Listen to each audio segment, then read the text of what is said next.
तब ज्यादा सीखता है इंसान, तब ज्यादा अलर्ट रहना पड़ता है। क्यों? क्योंकि मुझे बताना है और बार बार बताना है। हर बार नए लोग होंगे, नए तरीके से बताना पड़ेगा ताकि उनका लाभ हो।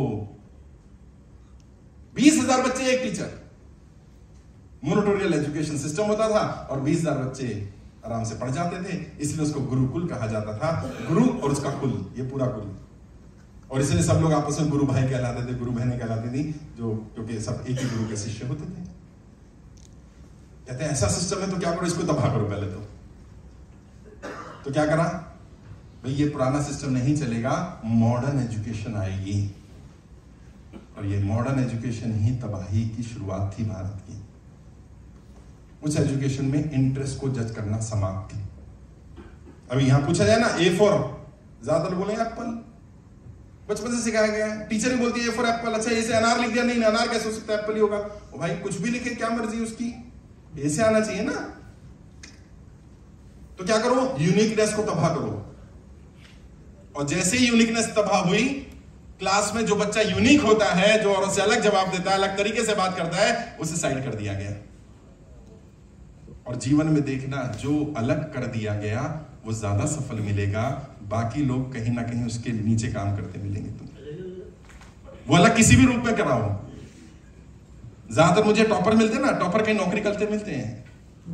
जो टॉपर नहीं है, मैं पूछ लूंगा, मैं जो मालूम है नरेश सर और बाकियों के बारे में, मुझे मालूम है ये एवरेज स्टूडेंट अबव एवरेज रहे होंगे, और कोई हैरानी नहीं है बिलो एवरेज भी रहे हो तो। क्योंकि मैं बहुत सारे अमीर सफल लोगों को जानता हूं, उन्होंने बताया कि हमें बहुत अर्ली एज में पता चलेगा कि ये एजुकेशन सिस्टम तबाह करता है, हम इससे बाहर निकल गए। क्योंकि बाहर निकल गए इसलिए हम सफल हो गए। इसमें रहते रहते तो नुकसान हो जाता है। ऐसा नहीं है सिस्टम में अच्छाई नहीं है, कुछ लोग इस सिस्टम में भी आगे निकल जाते हैं क्योंकि वो इसको हावी नहीं होने देते अपने ऊपर। वो रटने की बजाय समझने के कॉन्सेप्ट पर चले जाते हैं। उन्हें सही गाइड, सही टीचर, सही परिवार मिल जाता है, ज्यादातर बच्चों को नहीं मिल पाता। और जो लोग ये कहते हो तुम्हें आज के बाद कि एजुकेशन गारंटी देती है कामयाबी, और खासकर से बिजनेस में, जीवन के किसी भी फील्ड में नहीं देती, बिजनेस में तो बिल्कुल भी नहीं देती। क्यों? क्योंकि ऐसे उससे बोलना, जो भी बोले कि एजुकेशन गारंटी देती है बिजनेस में सफल होने के लिए, उसको बोलना कि ऐसे 100 सफल बिजनेसमैन के नाम बता जो पढ़े लिखे थे, या मैं ऐसे 10,000 बिजनेसमैन के नाम बता सकता हूं जो ज्यादा पढ़े लिखे नहीं थे। भाई अगर एजुकेशन गारंटी देती होती कामयाबी की, तो बिल गेट्स को तो इतना बड़ा एम्पायर खड़ा नहीं कर देना चाहिए था, धीरूभाई अंबानी को तो इतना बड़ा एम्पायर नहीं खड़ा कर देना चाहिए था। वो तो पढ़ा लिखा नहीं था, पेट्रोल पंप पे पेट्रोल बेचता था यार। मैं लक्ष्मी निवास मित्तल को मैं पढ़ रहा था, और ये भी तुम्हारे काम की चीजें लेकर के जाना, ये एजुकेशन सिस्टम से नहीं आएगी। लक्ष्मी निवास मित्तल वो व्यक्ति है, वो व्यापारी है जो हर घाटे में चलने वाली कंपनी को खरीद लेता है। उसके बारे में फेमस है, जो भी कंपनी घाटे में चल रही होगी उसको दुनिया में एक आदमी खरीद सकता है, लक्ष्मी निवास मित्तल। अच्छा, घाटे में खरीदता है और खरीदते ही कंपनी फायदे में आ जाती है। उससे पूछा भाई तू ऐसा करता क्या है? घाटे में खरीदता है, फायदे में आ जाती, क्या करता है? कहते सबसे पहला मैं काम करता हूं, जितने कंपनी में लीडर होते हैं उन्हें लात मारकर बाहर कर देता हूं, जितने डिसीजन मेकर होते हैं सबको निकाल देता हूं। कहते मौका नहीं देते, नहीं, क्योंकि अगर लीडर सही हो तो कंपनी घाटे में जा ही नहीं सकती। अब मुझे नहीं पता आप किस कंपनी से कौन कौन जुड़ा है, किसी घाटे में होगी तो मुझे पकड़ लेगा, सर जी क्या बोल गए आज। लेकिन मैं तो आईना हूं भैया, फोड़ना चाहो तो फोड़ देना, कुछ लेना चाहो तो ले जाना, सच बोलना मेरा काम है। आईना आपके हिसाब से नहीं बोलता, वो तो जैसा है वैसा ही रहेगा, आपको स्वीकार करना है। लक्ष्मी निवास मित्तल कहते हैं मैं जितने भी लीडर्स होते हैं, डिसीजन मेकर्स होते हैं, मैनेजर्स होते हैं, सीनियर्स होते हैं, सबको हटा देता हूं, एम्प्लॉयज को डिस्टर्ब नहीं करता, एम्प्लॉयज वही रखता हूं। नए मैनेजर, नए सीनियर, नए डिसीजन मेकर आ जाते हैं, कंपनी फायदे में आ जाती है। क्यों? क्योंकि उन्होंने आगे कहा यदि एक शेर लीडर को 100 कुत्तों की सेना भी दे दो तो ये 100 के 100 कुत्ते भी शेर की तरह लड़ेंगे, और गलती से कुत्ते लीडर को समझदार बैठे 100 शेरों की सेना भी दे दो तो ये 100 के 100 शेर कुत्ते की मौत मारे जाएंगे। We don't have business problems. We have people's problems. We don't have relationship problems. We have people's problems. We don't have political problems. We have people's problems. लोग खराब हैं, समस्या लोगों की है, और ये हमारे लिए अच्छी भी बात है कि ज्यादातर लोग ऐसे हैं जो खुद लीड नहीं करेंगे, तो लीडर बनने की अपॉर्चुनिटी भी भारत में ज्यादा है, क्योंकि वो मसीहा चाहते हैं, वो चाहते हैं कोई और उनके हिस्से का काम करे। जबकि सफलता का नियम यह है, आपको अपनी सफलता के लिए खुद कीमत चुकानी पड़ेगी, पूरी की पूरी चुकानी पड़ेगी, एडवांस में चुकानी पड़ेगी। और हो सकता है वो कीमत चुकाने के बाद भी सफलता ना मिले, लेकिन ये रिस्क लेना पड़ेगा। लेकिन लोग नहीं समझते। और लक्ष्मी निवास मित्तल का एग्जांपल ले लो, या दुनिया के किसी भी बड़े व्यक्ति का एग्जांपल ले लो, कड़वी बात बोली उन्होंने कि शेयर लीडर हो तो इस तरह की बातें जनरली नहीं बोलनी चाहिए, लेकिन कड़वी ही बोलेगा, क्योंकि उसे सच बोलना है, उसे बताना है कि मेरे अच्छे होने पर ही चीजें ठीक होंगी, पहले शुरुआत मैं खुद से करूंगा। और ये हर लीडर की जिम्मेदारी है, उसे खुद ऐसा बनना पड़ेगा, क्योंकि जैसा लीडर होगा वैसे ही फॉलोअर होंगे। मैं किसी को नहीं बोलता मेरी टीम में कि तुम्हें पंक्चुअल रहना है, समय पर आना है, मैं समय पर आता हूं भाई। मैंने टाइम दिया था ना, कितने बजे का दिया था? 10:31, 10:31, और जो गवाह होंगे वो देख लेंगे, मैं 10:31 पर हॉल में एंटर कर गया था। मैं 10:29 नीचे आ गया था, मैं ऊपर नहीं आया। 31 ही क्यों दिया? क्योंकि मेरा जब भी सेशन होता है मैं समय देता हूं 6:16, 4:16, 2:16, अच्छा 2:15 भी दे सकता हूं, लेकिन 2:15 दूंगा तो लोगों के दिमाग में आएगा 2:20 पे भी शुरू हो सकता है। 2:16 मतलब ये पंक्चुअल रहेगा आदमी। और आज मेरी टीम में कृष्णेंदु यहाँ बैठे हुए हैं, आरिफ हैं, वहां राजेश्वर बैठे हैं गुजरात से। देश के हर राज्य में मेरी टीम है। सबको पता है सर ने जो समय दिया, या तो सर आएंगे या सर की खबर आ जाएगी कि सर नहीं रहे। दूसरा काम नहीं होगा साहब, सीखा ही नहीं जीवन में। अब आपको कहीं ट्रैफिक जैम नहीं मिलता, मैं पहले मान के चलता हूं मिलेगा ही। मैं ये मानकर ही चलता हूं कि ट्रैफिक जैम मिलेगा। अभी कितना समय लगेगा? मैं अपने ड्राइवर को बोलता हूं, टीम मेंबर को बोलता हूं, भैया एक बात बता, ट्रैफिक जैम मिला कितना समय लगेगा? सर लंबे से लंबा जाम हो सकता है 5 घंटे लग जाए। मैंने तो 6 घंटे एक्स्ट्रा लेके चल। कह रहे वहां क्या करेंगे? मैंने बैठेंगे, वीडियो बनाएंगे, डायरेक्टर में, प्रोड्यूसर में, फोन मेरे पास, चालू हो जाऊंगा जहां मर्जी। आज फेसबुक पर मुझे 7 लाख से ज्यादा लोग फॉलो करते हैं, यूट्यूब पर मुझे लगभग 2.5 लाख से ज्यादा लोग फॉलो करते हैं। दुनिया के 50 देशों में मुझे सुना जाता है। जहां जाके बैठ जाऊंगा मेरी दुकानदारी चालू। मेरे को क्या करना है? मैंने एक वीडियो बनाई गाड़ी में बैठकर, भाई साहब 32 मिलियन लोगों ने देख ली वो, 3 करोड़ 20 लाख गाड़ी में बैठकर। हाँ, क्योंकि लोगों को इससे फर्क नहीं पड़ता कि आप बैठे कहां हो, फर्क इस बात से पड़ता है कि आप बोल क्या रहे हो, उन्हें क्या मिल रहा है। राजा सिंहासन पर बैठकर राजा नहीं बनता, राजा जहां बैठता वो सिंहासन होता भाई। शेर तो जंगल में कोई सिंहासन थोड़े लगते हैं, शेर जहां बैठा वही गद्दी है। जहां कई लोग गद्दी नहीं छूटती, वो मेरी कुर्सी पे बैठा, बताऊंगा इसे। भाई तू उसकी पे जाके बैठ जा, क्या हो गया? तुम कुर्सी से नहीं होता, सिंहासन अचीव किया जाता है जहां आप बैठेंगे। आपका कद इस बात से तय होगा कि आपने जीवन में कितना कितना बड़ा काम किया है, कौन से ऐसे एग्जाम्पल सेट किए हैं। पंक्चुअलिटी एक एग्जाम्पल है। जीवन में सेट करो कोई एग्जाम्पल अपने लिए, जिसकी गारंटी तुम तो छोड़ दो, तुम्हारे अपने तो छोड़ दो, तुम्हारे विरोधी ले सकते हो। मेरे भी विरोधी हैं, राजनीति में तो हो ही जाएंगे, क्योंकि हर कोई दुश्मनी होता है, लेकिन मेरे विरोधी भी मेरी एक ही बात की तारीफ करते हैं, ये व्यक्ति पंक्चुअल बहुत है भाई, इसने अगर कोई काम कहा है तो करेगा। ये ध्यान रखना, या तो ये कहेगा नहीं और कह दिया तो करेगा। ये शब्दों की मर्यादा रखनी सीखो। सफलता इतनी आसान नहीं है साहब, नहीं है, इतनी आसान नहीं है। और अगर आप सफलता के बारे में बात करना चाहते हो, सफलता पाना चाहते हो, सफल जीवन जीना चाहते हो, तो सफल लोगों के पद चिन्हों पर चलना पड़ेगा। और यदि इतना ही आसान होता, चंद्रू मौर्य और आचार्य चाणक्य संवाद कर रहे हैं, गुरुदेव कह रहे हैं चंद्रू राजा बनना है, बहुत मेहनत करनी पड़ेगी बेटा, संघर्ष का मार्ग होगा, मुश्किलें होंगी, परेशानियां होंगी, ये होगा वो होगा। वो प्रेम करते थे। चंद्रमौर्य ने कहा नहीं, प्रेम नहीं कर सकते, सफल लोगों के लिए ये नहीं बना, ये मार्ग नहीं है, छोड़ना पड़ेगा। चंद्रू कहते हैं गुरुदेव क्या राजा बनना इतना कठिन काम है? गुरुदेव कहते हैं चंद्रू यदि राजा बनना इतना ही आसान होता तो ना किसी चाणक्य की जरूरत होती, ना किसी चंद्रू की जरूरत होती, कोई भी राजा बन जाता है। सफल होना होता अगर इतना आसान, 100, 200, 500, 1000 करोड़ का एम्पायर खड़ा करना इतना ही आसान होता तो मेरी, इनकी, किसी की, आपकी जरूरत नहीं थी, कोई भी हो जाता। ये आसान नहीं होने वाला है, और ये राहें मुश्किल होंगी, पथरीली होंगी, लंबे रास्ते होंगे, संघर्ष का मार्ग होगा, चलना पड़ेगा। और दोनों में से एक चीज छोड़नी पड़ेगी, या तो सफलता की इच्छा छोड़नी पड़ेगी, या आसान मार्ग छोड़ना पड़ेगा। इन दोनों का आपस में कोई संबंध नहीं है, कोई संबंध नहीं है। सफलता का मार्ग आसान होता ही नहीं, ये तो मुश्किल होगा, ये तो पथरीला होगा, इस पर तो संघर्ष होगा। और कब तक का? जीवन भर का संघर्ष होगा।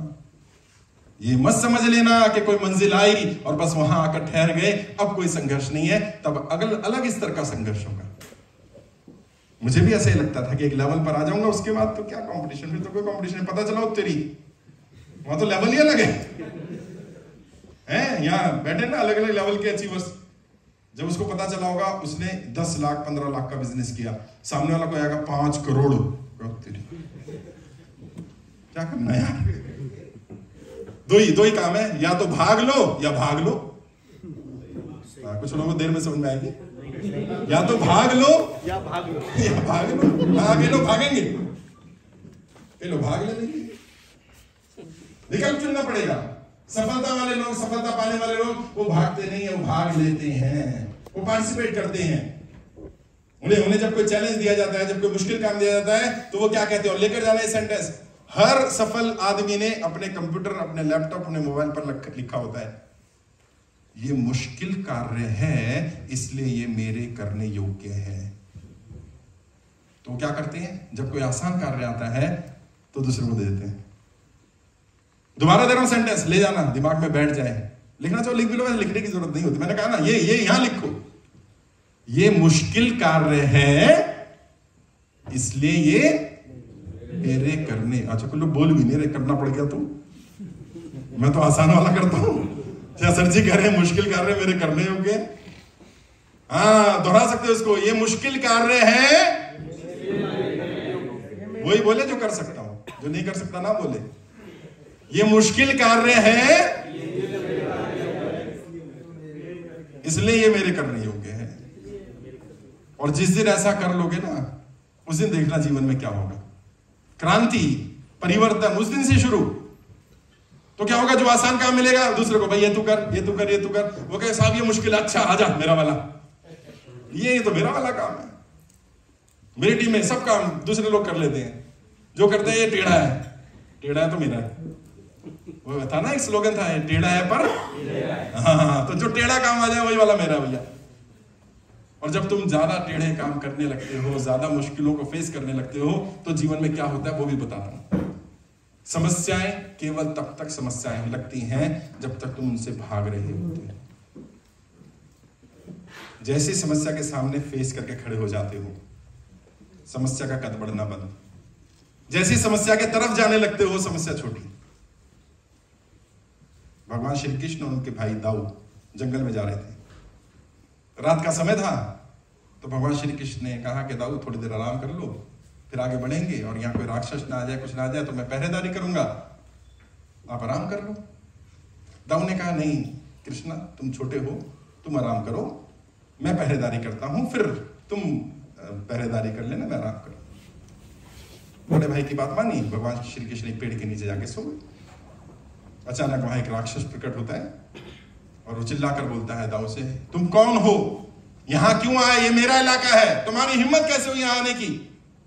दाऊद डर जाते हैं, घबरा जाते हैं। जैसे ही दाऊद डरते हैं, घबराते हैं, राक्षस का कद बड़ा हो जाता है। फिर और तेज चिल्लाकर बोलता है, तुम हो कौन, क्यों आए यहां पर, ये मेरा इलाका है, मैं मार दूंगा तुम्हें।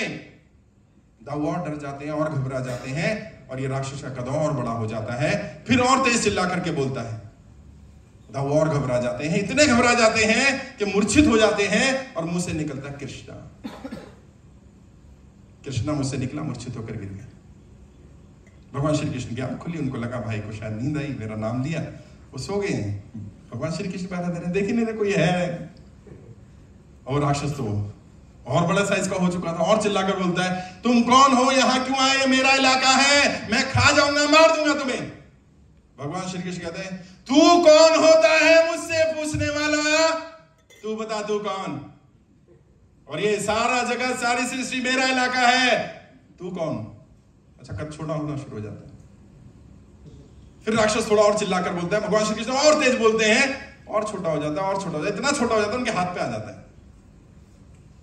उसको राक्षस को अपनी अंटी में बांध लेते हैं, पहरेदारी कर रहे होते हैं दाऊ की।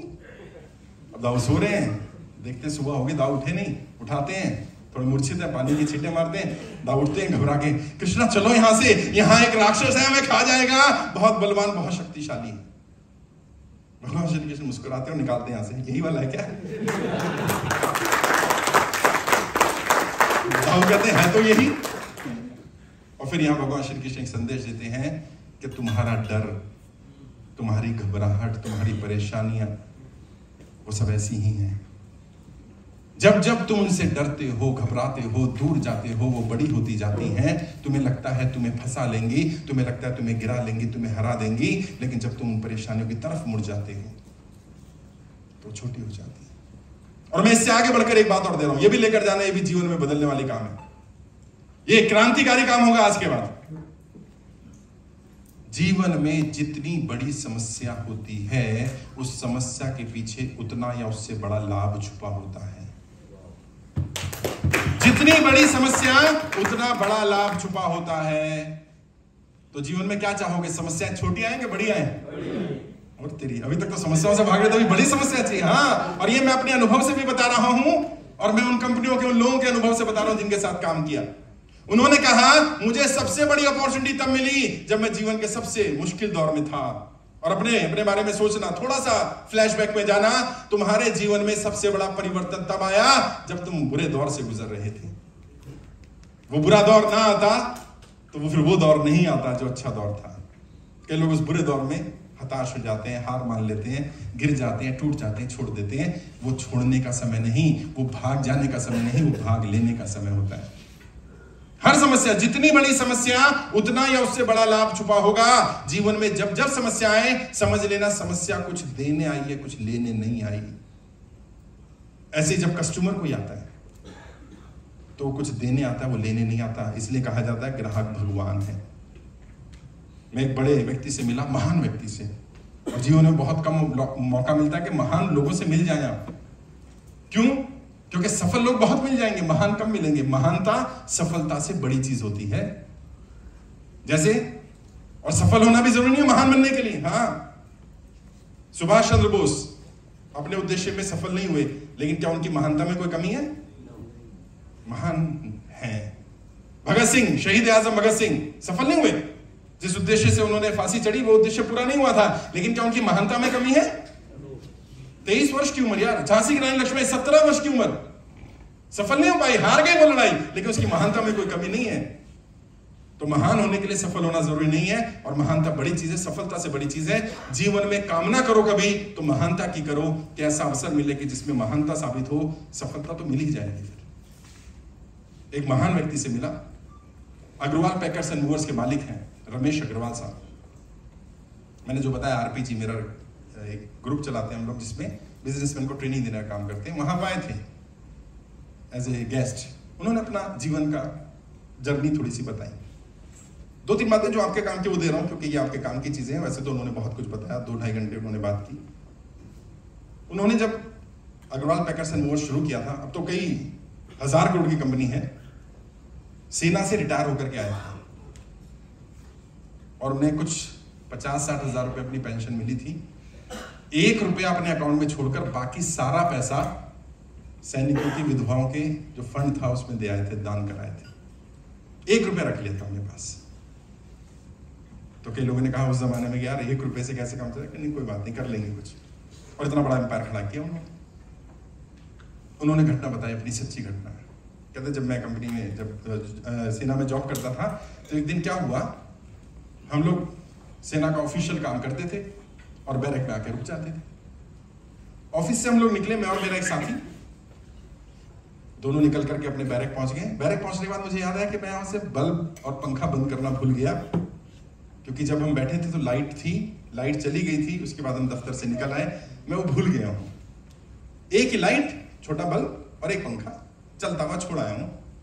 पता नहीं रात को कब लाइट आएगी और वो चलता रहेगा।